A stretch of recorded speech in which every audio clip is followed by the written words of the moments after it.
علیکم ورحمۃ اللہ وبرکاتہ۔ جناب شمس صاحب نے عاشورہ کے روزے کے تعلق سے پوچھا ہے۔ ماشاءاللہ ہم جانتے ہیں کہ ماہ رمضان کے بعد نفلی روزوں کے لیے نبی صلی اللہ علیہ وسلم نے شہر محرم کو افضل مہینہ گردانا ہے نفلی روزوں کے لیے۔ تو آدمی اگر چاہے اور اللہ توفیق دے اس کو تو 1 تاریخ سے لے کر آخری تاریخ تک وہ روزے رکھ سکتا ہے، لیکن اگر اتنی طاقت نہ ہو یا اتنے زیادہ روزے نہیں رکھ سکتا ہو تو بکثرت روزے رکھنا چاہیے۔ اگر وہ بھی نہیں کر سکتا ہے تو چلیے عاشورہ کا روزہ، جس کی تاکیدی حیثیت، استحبابی حیثیت کسی قدر موقد ہے اور اس کا باقاعدہ ثواب بھی متعین ہے کہ وہ 1 سال گزشتہ کے گناہوں کا کفارہ ہوتا ہے، تو عاشورہ کا روزہ رکھے، جیسا کہ نبی صلی اللہ علیہ وسلم نے 9 سال رکھے، 10 سال رکھے۔ البتہ یہ ہے کہ وفات سے 1 سال قبل آپ نے ارادہ کیا کہ آئندہ اگر زندہ رہا لئن عشت الی قابل لأصومن التاسع، رواه الامام مسلم فی صحیح ابن عباس رضی اللہ عنہ،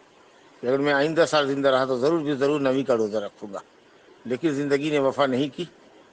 اور موت آ گئی۔ بہرحال یہ آپ کا ارادہ امت کے لیے باقی ہے اور اس کی حیثیت سنت قولیہ کی ہے،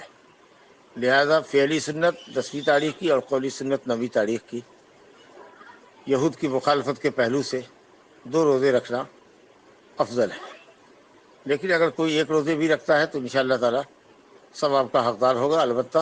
یہود کی مخالفت کا جو ثواب ملے گا وہ 9ویں تاریخ کا بھی روزہ ایڈ کرنے سے،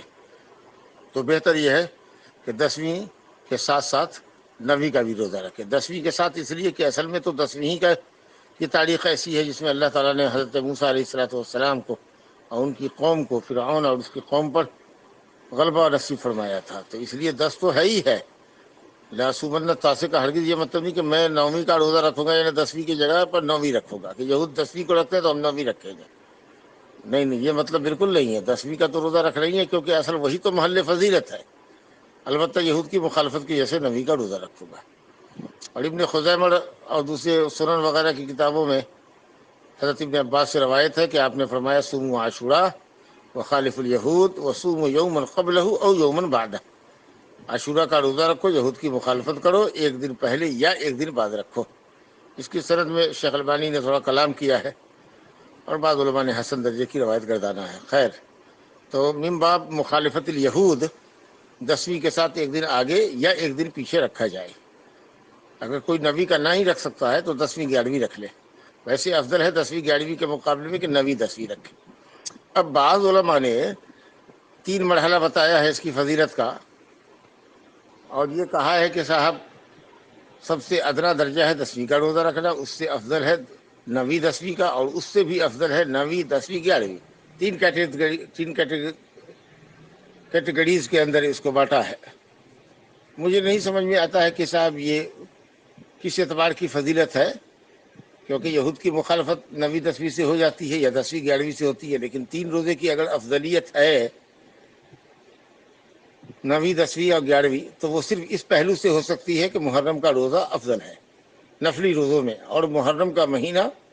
مستحب روزوں کا محل ہے، یعنی موقع ہے کہ روزہ رکھا جائے، بس اسی پہلو سے وہ افضل ہو سکتا ہے، ورنہ یہود کی مخالفت کے پہلو سے 9ویں 10ویں کافی ہے یا 10ویں 11ویں کافی ہے، لیکن 9ویں 10ویں 11ویں یہ یہود کی مخالفت نہیں ہے۔ یہود کی مخالفت تو آگے پیچھے 1 روزے رکھنے سے ہو جاتی ہے۔ تو اگر علماء نے ہمارے لکھا ہے کہ صاحب 9ویں کے ساتھ 10ویں اور 10ویں کے ساتھ 11ویں رکھا جائے تو یہ سب سے افضل ہے، تو یہ صرف اسی پہلو سے کہ محرم کا روزہ رکھنا زیادہ سے زیادہ مستحب ہے، اسی پہلو سے۔ باقی رہا کہ ابن خزیمہ والی ابن عباس کی روایت میں جو آیا ہے کہ صوموا عاشوراء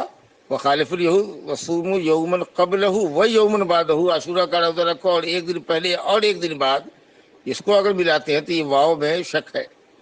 یہ واو نہیں ہے او ہے، کیونکہ یہود کی مخالفت پہلے یا بعد میں روزہ رکھ لینے سے ہو جاتی ہے، تو اس لیے یہ واو جو ہے یہ وہم ہے راوی کا، یہ واو نہیں او ہے، اینڈ نہیں ہے بلکہ اور کے بارے میں ہے۔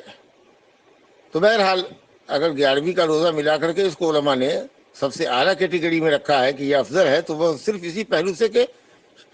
محرم کا روزہ افضل ہے۔ ہم کہیں گے 12ویں رکھ بھی لو، 13 بھی رکھ لو، 14 بھی رکھ لو، اور ادھر پہلے سے 8ویں 7ویں سے بھی رکھتے ہوئے آؤ تو یہ سب سے افضل ہے. تو ظاہر ہے کہ ان علماء کے مقابلے میں اگر ہم کہیں کہ 12ویں 13ویں 14ویں کا روزہ بھی رکھ لینا افضل ہے، یہ سب سے اچھی شکل ہوگی، تو یہ بات بھی مناسب ہونی چاہیے، کیونکہ جتنا زیادہ روزہ رکھے گا اتنا افضل ہے. تو بہرحال یہ جو ثلاثی تقسیم ہے، 3 کیٹیگری بنائی ہے، تو اس کی کوئی معقولیت نہیں نظر آتی ہے مجھ کو، سوائے اس کے کہ محرم کا روزہ رکھنا افضل ہے مصنون روزوں میں، نفل روزوں میں بس. ورنہ جہاں تک یہود کی مخالفت کا سوال ہے تو وہ الحمدللہ 10ویں کے ساتھ ایک نویں کا روزہ رکھ لیجئے، یا اگر نویں کا نہیں رکھ پاتے ہیں تو 10ویں 11ویں کا رکھ لیجئے، مقصد حاصل ہے. تاہم 10ویں 11ویں کے مقابلے میں 9ویں 10ویں افضل ہے. واللہ اعلم. السلام علیکم و رحمۃ اللہ.